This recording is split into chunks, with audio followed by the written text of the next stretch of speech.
Good evening. Today is the 7th day of November 2016. And we continue with our series Explorations in Savitri with our brother Alok. We are entering a new section, and to begin, I would like to read a letter from Sri Aurobindo from Tome 2 on Yoga, Tome 1 on Yoga 2. He's speaking of powers and appearances. These are the forces and beings that are interested in maintaining the falsehoods they have created in the world of the ignorance, and in putting them forward as the truth which men must follow. In India, they are termed asuras, rakshasas, pisachas, beings respectively of the mentalized vital, middle vital, and lower vital planes, who are in opposition to the gods, the powers of light. These too are powers, for they too have their cosmic field in which they exercise their function and authority, and some of them were once divine powers, the former gods, Purvadeva, as they are called somewhere in the Mahabharata, who have fallen towards the darkness by revolt against the divine will behind the cosmos. The word appearances refers to the form they take in order to rule the world, forms often false and always incarnating falsehood, sometimes pseudo-divine. Now we are continuing Book 2, the Book of the Traveler of the Worlds, in Canto 5, page 162, and there's a little indent after 10 lines, beginning with a thinking puppet. Yes. But since you mentioned about Purvadeva, it reminds me of one of they are the fallen angels. Yes. And it reminds me of another letter of Sri Aurobindo, where he says one of the work that he came to do, amongst many, many others, is to restore their divinity back, to call them back to their original status. And this was a very exacting work. It meant that he had to call these beings who were dark deities fallen from their original status, who had revolted against the law, and to cure them through love, compassion, light, and bring them back to the fold of light. So, And Mother also speaks yes, of she converted 2 of them. yes. That, of course, is a tremendous work.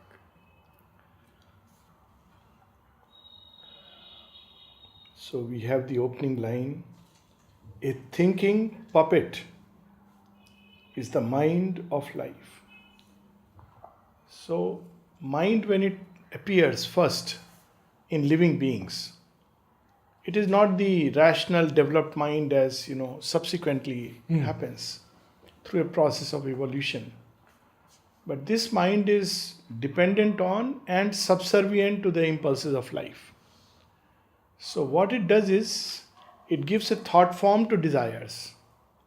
Desires need not have a form of thought, but in the early beginnings, it gives a thought form to the desires, making them even more concrete, even more strong, even more defined.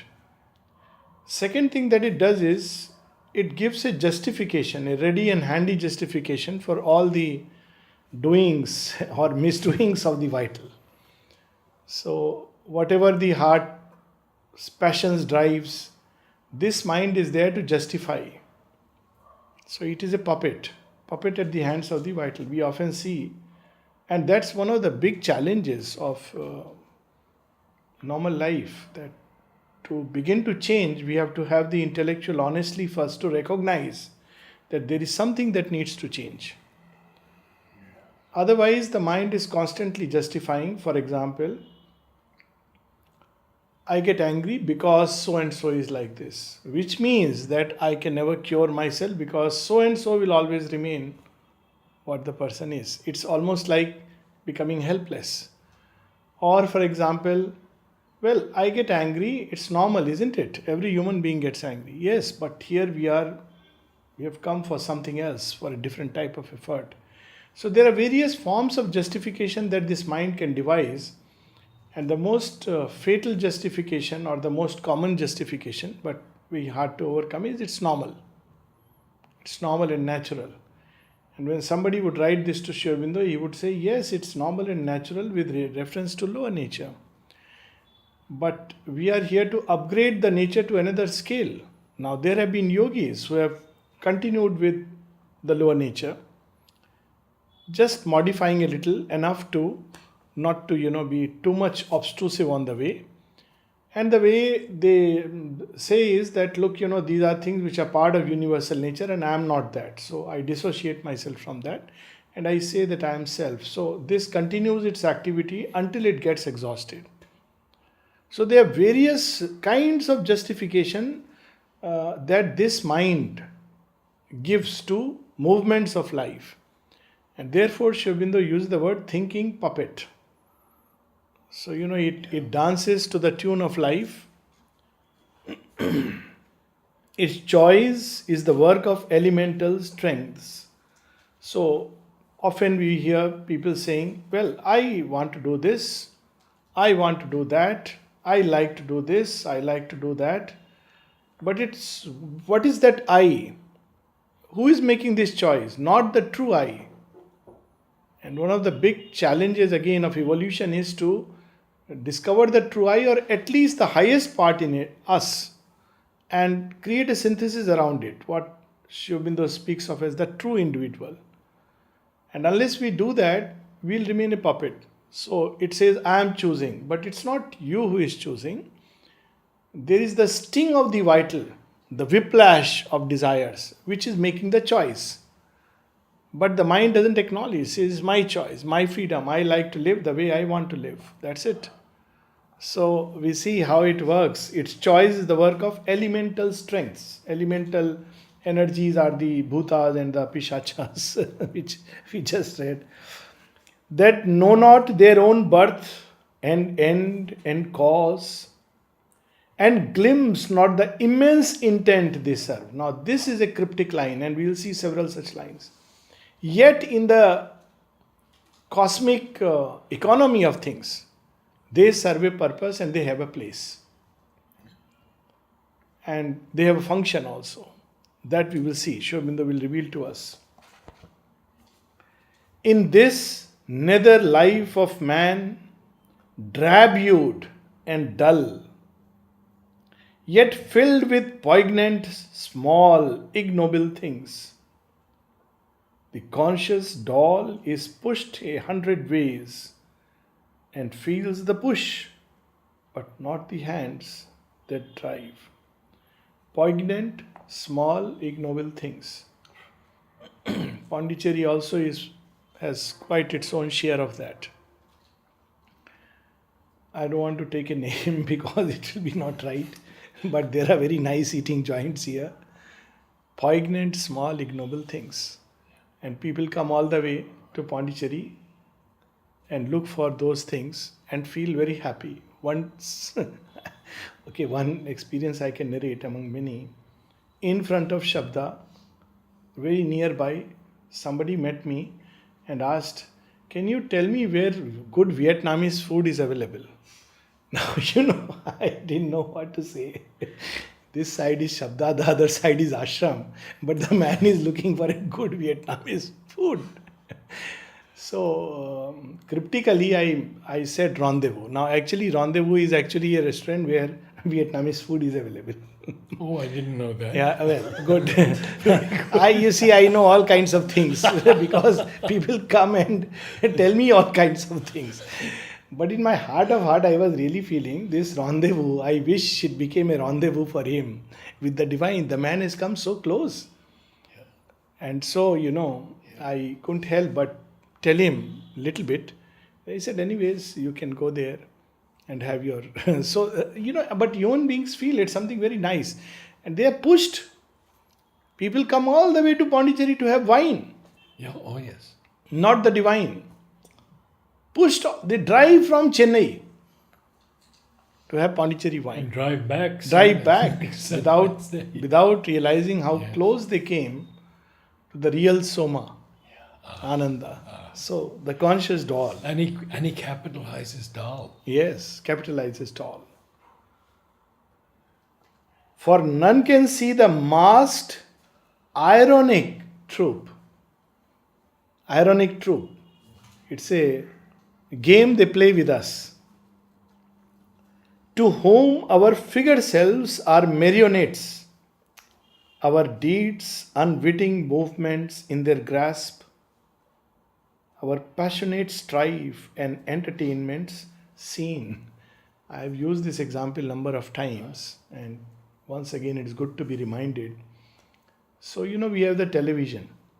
So we switch on a television, watch there are number of channels. So we switch on. Some people like the operas, soap operas, and crying and all this. So they watch, and after some time they get bored. They say, let's switch to something else. So they start watching some music.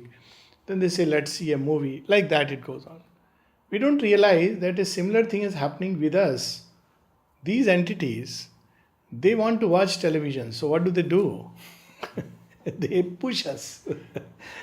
And you are sitting on the dining table, everything is very wonderful. You are going to have a nice meal. And suddenly the man tastes the first taste. And something is missing, something is less. And he flares up. And obviously the lady is also waiting for her turn. So she comes up. You are like this, never appreciated me. So the man also gives back. And eventually they are fighting.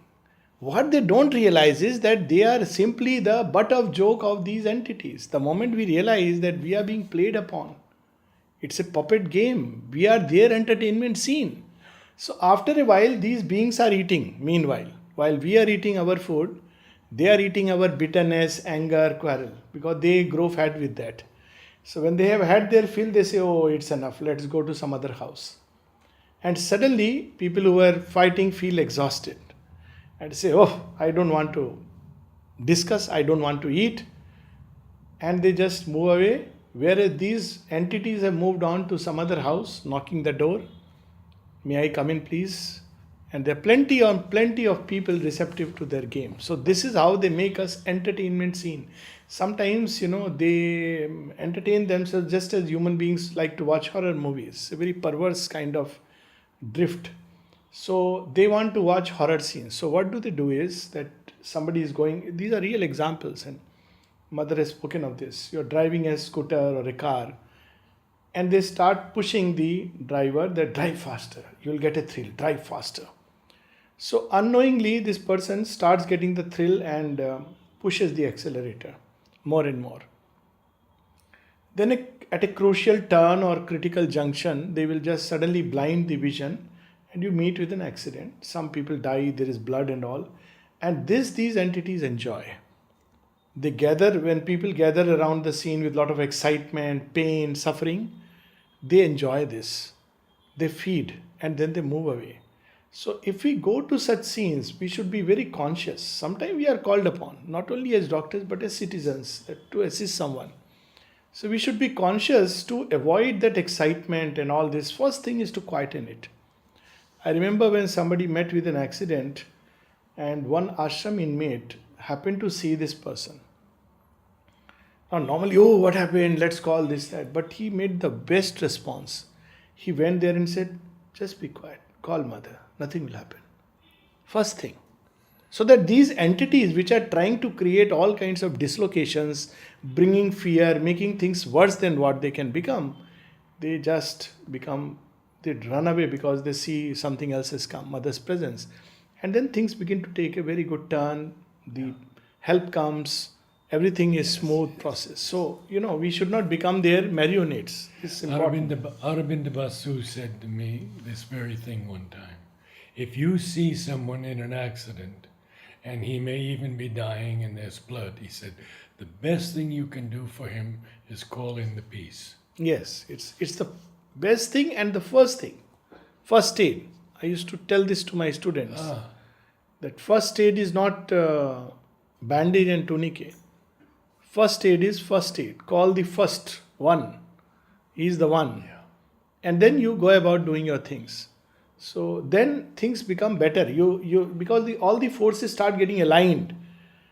These beings create dislocation. So even if somebody is coming for help, they would just divert and such things because they are active. Whereas if we call the aid of the divine, then things will flow much more smoothly. So there is a lot of occult drama going on. Ignorant themselves of their own fount of strength, they play their part in the enormous whole. Again, we see the same thing. They have their part, they have their role. Times, random accidents. Times, accidents. God's random plan. So the divine uses everything, including things which are, not pleasing to our eyes. Sometimes to pull a soul out of the lower net. So many things he allows so that at some point human beings seeing this play get really done with it. And they turn away, supposing everything was very comfortable and neat in a lower creation. Then most people will say, we are very happy, why should we turn toward the divine? This was at least my experience in Singapore and a number of other countries. I felt this place people like so much and materially it is perfect, but there is no soul there, no aspiration there. And the aspiration is missing because everything is very fine. So why would you aspire? So these things in a certain way, that's why when people come to India, it's good to remember when they come from outside that India is a land of yoga. All your experiences will help you towards yoga if you have the right attitude. So you may even be pickpocketed. Now we don't have that. And mother actually says that as someone came to India and was stepping from the boat onto the shore, his favorite pen, golden pen, dropped. Yes. And it's a kind of accident. It's doubly precious. It's precious, this gold, and it's precious because someone dear has given it. And it's one of the ways these forces play. Hide things which you need and you are looking for them and you can't find it. They'll put a blinder. This is one of the mischiefs they do it. But this man took a very good attitude. He said, but this is the effect of India. It has taken away something which I held so dear to me. Attachment. So that's an attitude. But normally they play a part in the enormous whole. They have the role to play. Sometimes to make us grow stronger, sometimes to make us grow sincere. And look how Sri Aurobindo uses 3 words: a puppet, Yes. the conscious doll, Yes. and marionettes. He shows it to us in so many ways. And now you see something which you were mentioning in the letter. Agents of darkness imitating light. So in one of Nalini's observations, notes and reflections, he writes a one-liner. Falsehood is not only that which opposes truth. Falsehood is also that which imitates truth. And this is the worst kind of falsehood because you can't recognize it. In another place in Human Cycle, Sri Aurobindo says that when these forces that oppose the human journey, I am just paraphrasing the sense, and they cannot, then what they do is they join the bandwagon and finish the light. So they become followers and devotees, to use a term more familiar, and they may join, Christianity, Sri Aurobindo speaks of that. Mother says much more openly. Sri Aurobindo still, he's a gentleman. So he doesn't say blatantly, but Mother has said very openly. He said Christianity is not what Christ preached. Christianity, as it became later on, the later Christianity, it was built, Sri Aurobindo only used the word, it was built on the tomb of Christ. A church was built. He didn't say anything more. Mother made it very explicit that an Asuric being who controls that whole organization. Because, it takes people in their grip. That's how these beings, they don't give freedom. They want grip, lot of strong rules, strict, close thing, exclusiveness. Whereas true spirituality grows in freedom, in vastness, in light, in truth. So they imitate light and becomes very difficult because most people feel that Christ is equivalent to the Pope. And that's why I keep reminding that never put anybody in place of Mother and Sri Aurobindo, because a similar thing may happen here. Yes. Some people may think, someone because either he can speak well or is very impressive or you never know. There may be some people who say, I have heard people saying, we are carrying forward the work of Mother and Sri Aurobindo. I mean, sometimes I feel it's like a, mosquito because he sat on an elephant body believes that he is driving the elephant. I have used this analogy. Someone says, that part is over. Now we have to carry forward. So I said, yes, mosquito sitting on elephant believes that he is making the elephant walk. This illusion is a good illusion. And remember that experience of Mother in the cathedral? Yes. When she sees all the people praying. Notre Dame, which is very nice, beautiful outside. In the top is a vital spider that's sucking up all the prayers. And it's in one of the most beautiful churches outwardly if you see. Yeah. Oh, it's beautiful. She has seen gurus. She spoke of some devotee, but they, like the elephant doesn't bother. Mosquito is sitting there. It doesn't care even. So similarly, she gives an example where one of the devotees took mother to meet their guru, strange devotee, whatever it be. So when mother went there, and as soon as she saw the man, she saw the asura there. And this man recognized. So he was almost, he was furious inside. This all that is happening inside. And he wants to almost pounce. And mother inwardly communicates, you don't worry, you want to carry on your game, you carry on your game, I have nothing to do with all this. So, because human beings have to go through these experiences, unfortunately, before they discover the real truth. People often go to market and earlier, anybody could sell you anything in the name of gold. And you later on recognize that this is not gold. And why we purchased it? Because it was cheap. So the dictum is, if somebody is selling you diamonds for hundreds of rupees, be very careful. In all likelihood, you are buying an imitation thing. Yeah. Divine diamond means give up the ego. That's difficult price. You give up desires, very difficult. But if somebody says, okay, you do this meditation half an hour and I have given you some mantra and rest, don't worry, lead your life, then sure enough, it is. Think 10 times. In all likelihood, it's an agent of darkness imitating light. If it was as simple as that, look at the great ones who have gone the path. Any great life of these great saints and sages, how they have, what all they have not taken upon themselves. Take Meera, Surdas, Tulsidas, many outside, so many saints and sages. Sometimes they had to sacrifice their life in search of the Lord. It's not a joke. You just walk through an easy passage. So there are agents of darkness. We should be very careful. Imitating light. It's all right that we are all co-travelers. But the moment somebody tries to become a guru, 100 times we should be careful. Spirits obscure and moving things obscure. So whom do they take hold of? Earlier we read, wherever there are soulless lives and guideless, where love and light and largeness lack. Now here we are given another clue. Spirits obscure and moving things obscure. Wherever there is lack of clarity, lack of light, they immediately jump in.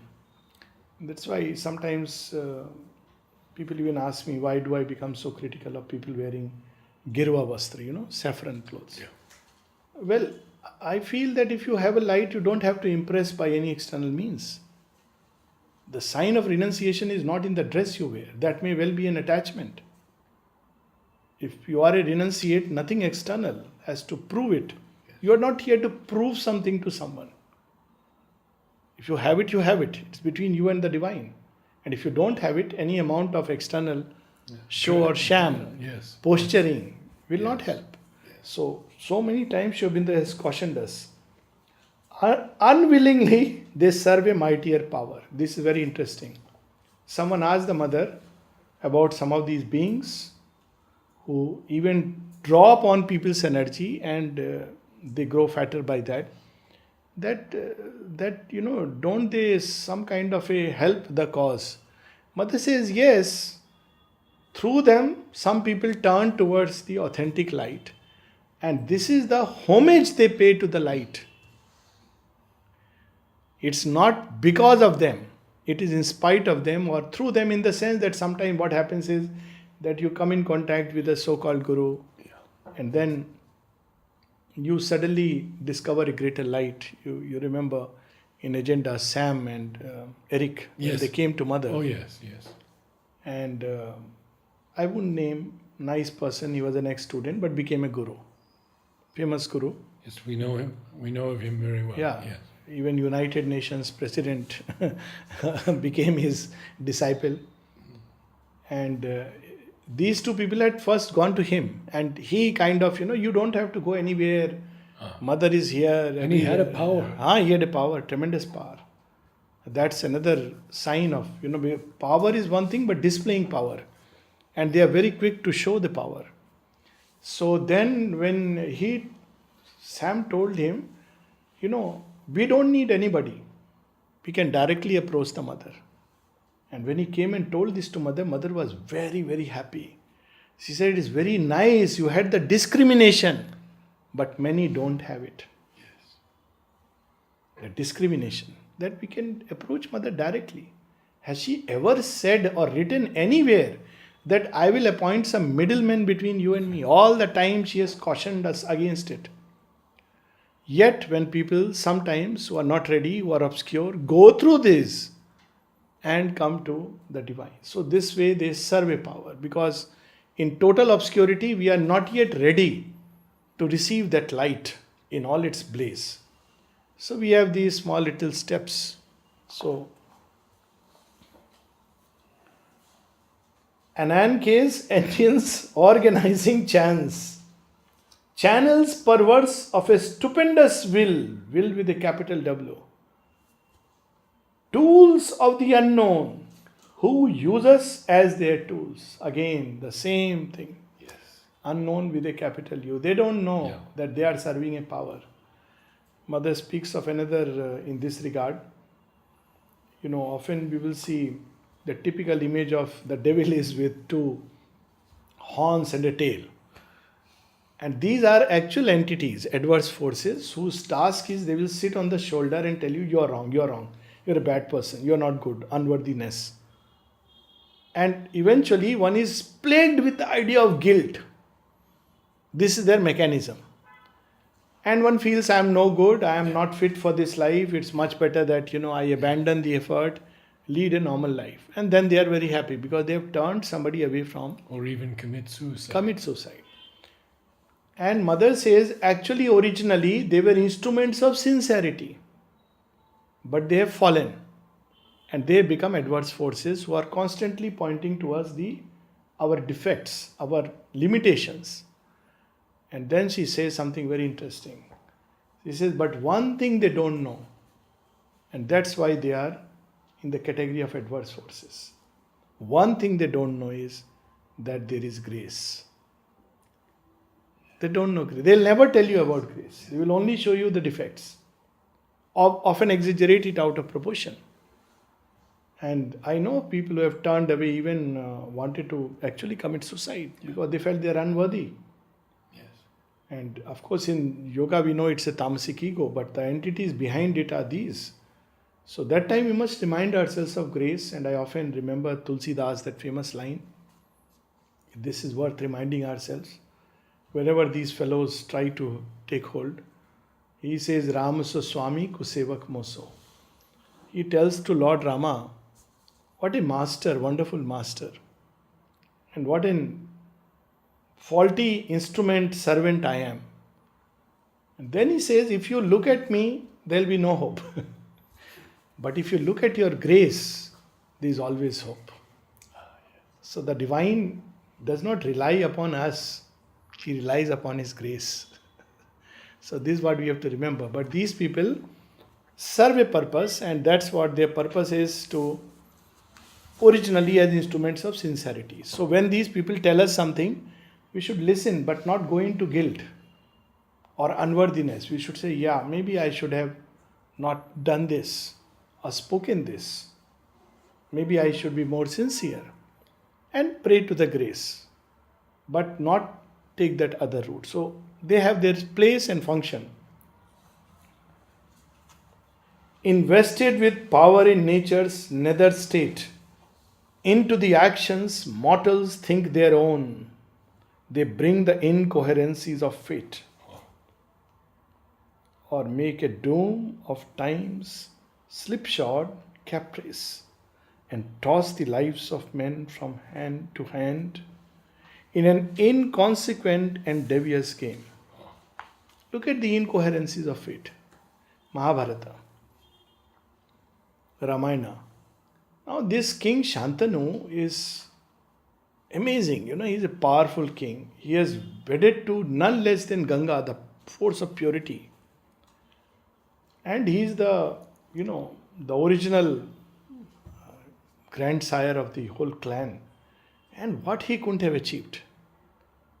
But one day, he loses his heart to Satyavati, the fisherwoman. And she asks him for a promise. Okay, nothing wrong in losing your heart. But she asks a promise that my son will become the king and not your original Bhishma. And he agrees. Whatever way, ultimately, the turn of events. Now look what happens.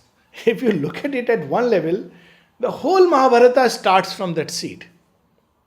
There is a constant cry for the throne because there is no proper heir to the throne. And Bhishma, who was really capable, he refuses because he has taken a pratigya. So all kinds of beings come, and after a gory war, ultimately, the throne is occupied by the right heir. But look at another way, that how that promise he made to Queen Satyavati, which brought in an incoherence of fate, what a downfall of a great dynasty, ultimately led to the wiping away of all the dark Kshatriya forces drunken with ego and pride from the face of earth to clear the ground for Dharmarajya. So it works both ways. They create incoherences of fate. Same with Ramayana.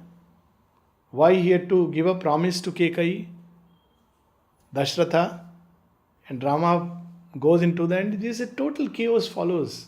At the same time, had it not been, the entire Rakshasa and Asura world would not have come to an end. So both things they do, they create in life things which we wonder why this happened. They happen because these forces are always at work. Why are they allowed? They are allowed because ultimately they serve a greater plan. And this we will see later on in This we Savitri. will see. Again and again this comes. Yes. So, meanwhile, as long as we are part of the lower nature, they toss our lives.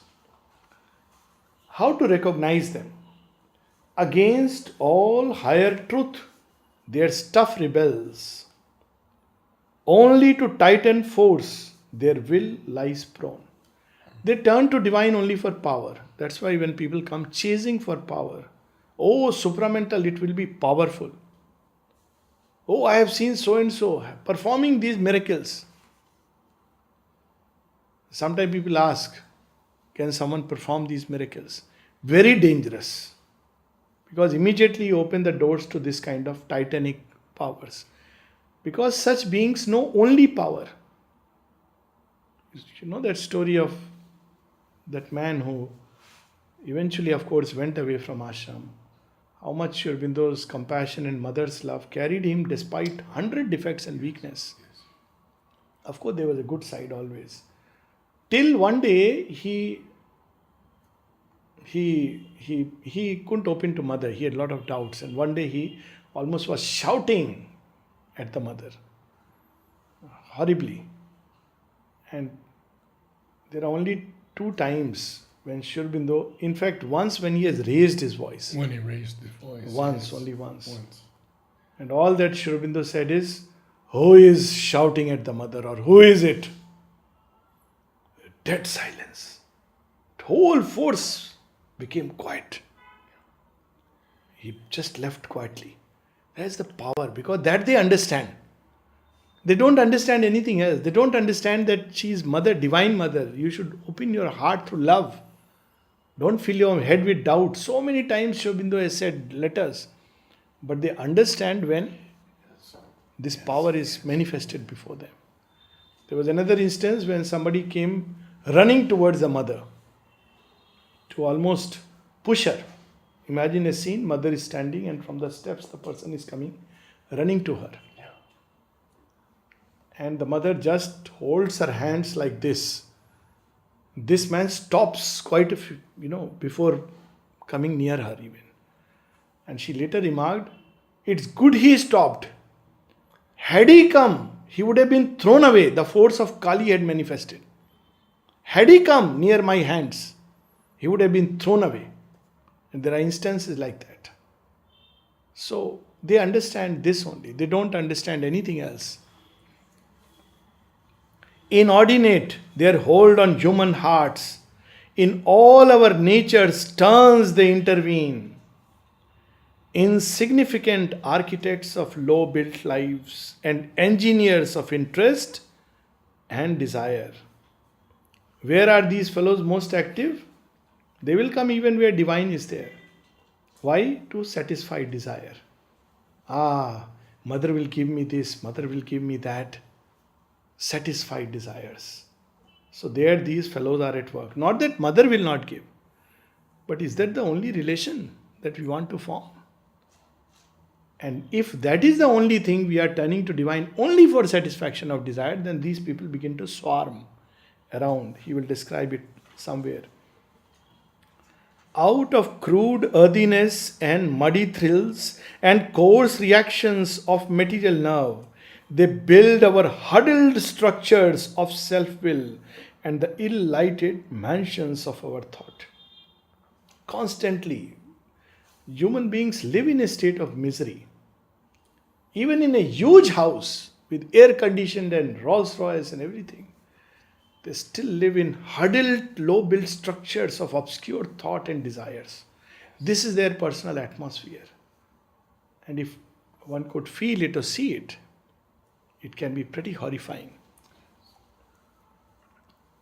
Now comes this, what I was referring to. Or with the egos, factories and marts surround the beautiful temple of the soul. So you will see this. Here, because of mother's presence and power, at one point they tried to do it, but it has not succeeded. So you don't see, so much. On darshan days, because before that a lot of dark forces come, so they try to invade a little bit. And they do succeed. Close by Ganesh temple, little bit you can see outside. But you will see it characteristically if you go to the famous so-called temple places. For example, go to Vrindavan, Krishna's place. What Sri Aurobindo has spoken about him. But before you even reach him, or Srinath Dwara, another place of Krishna, you will see a line of market where you will have replicas, you will have prasadam, you will have all kinds of things, dirty, till you reach there. And everybody is after your pocket. And there are plenty who will give it and pick up. As if God will be more pleased if you have got a prasad of 100 rupees and he will not see your heart. But this house surrounding the beautiful temple of the soul. And inwardly, it is an indication of how our life, our inmost being, can be surrounded by all kinds of desires and egoistic satisfactions and pleasure. And the symbol we see in some of these places. Beautiful places. The deity is wonderful. I have had this. Srinath Dwara, I can tell you it's a living deity. Bake Bihari in Vrindavan is a living deity. But till you reach there, you have the ego's market and desires. It's only when you reach there, and if you have the good chance and perseverance or a grace, with me it was a special grace. Otherwise, it is a very disgusting sight.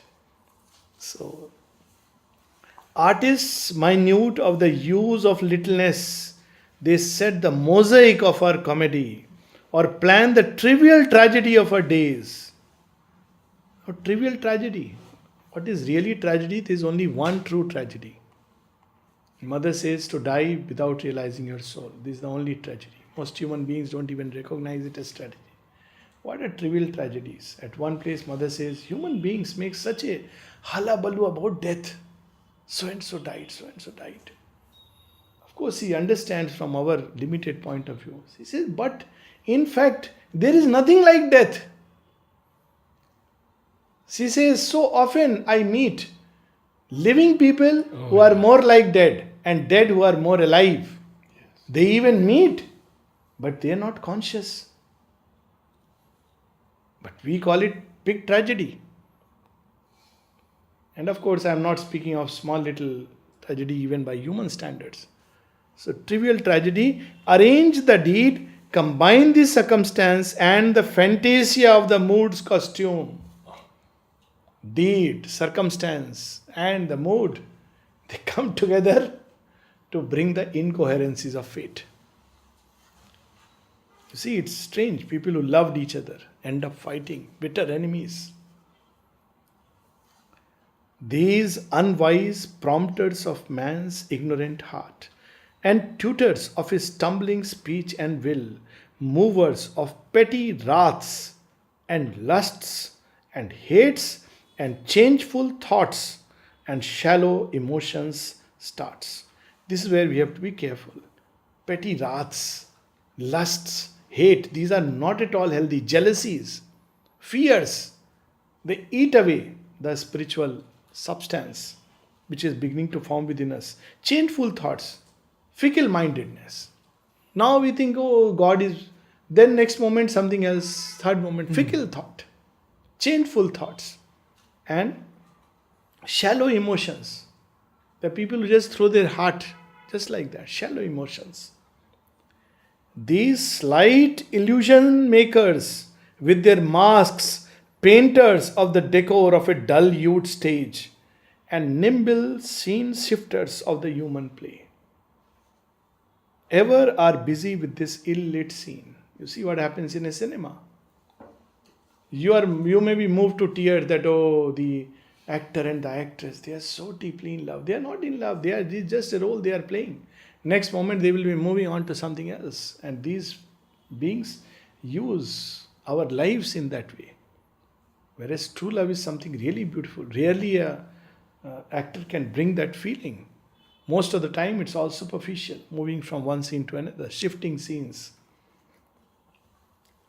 Ourselves incapable to build our fate, only as actors speak and strut our parts, until the piece is done and we pass off into a brighter time and subtler space. So conscious we have to be, especially of speech. And I remember it's what you said last time so beautifully, and worth reminding ourselves again and again. It is better to remain silent and look like a fool than speak and confirm it. So, strut our parts. They make us speak things which we regret later on. Sometimes not even regret. That's the irony and tragedy of human life. We have spoken. It's an arrow which has gone and hurt and hit. We can't call it back. And Mother says, If we could just step back for a moment. What is there? Just be Ultimately, silent what for a is so moment important? and then speak. Yes. We wouldn't let things Especially come in out. such moments, you have to be very careful when all this is building up. Quarrels, you are feeling restless, angry. Don't speak. Offer it to mother, go away, call peace, play a game, do anything. Because otherwise, you make it worse. And that energy wants to let out through the medium of speech. Yes. And we become instrument. We don't even realize. And then life becomes what it is. So painful that people are just waiting to pass off. It's a tragedy of life. They are just waiting to separate. And they have no choice, no options. They live together unhappily. Or happily unhappily. Simply because of togetherness. So that's not what life should be. It should be beautiful, enriching, true love, compassion, divinity, spiritual aspiration. That should be the basis of togetherness. Thus they inflict their little pygmy law and curb the mounting slow uprise of man. As such, it's a slow uprise. And it's further curbed. Look at how Shubindu. It's not as if you are moving at jet speed. It's a slow process. Even that they curb. Then his too scanty walk with death they close. Just one line, just to reflect upon, and we'll read this line again. This is the ephemeral creature's daily life.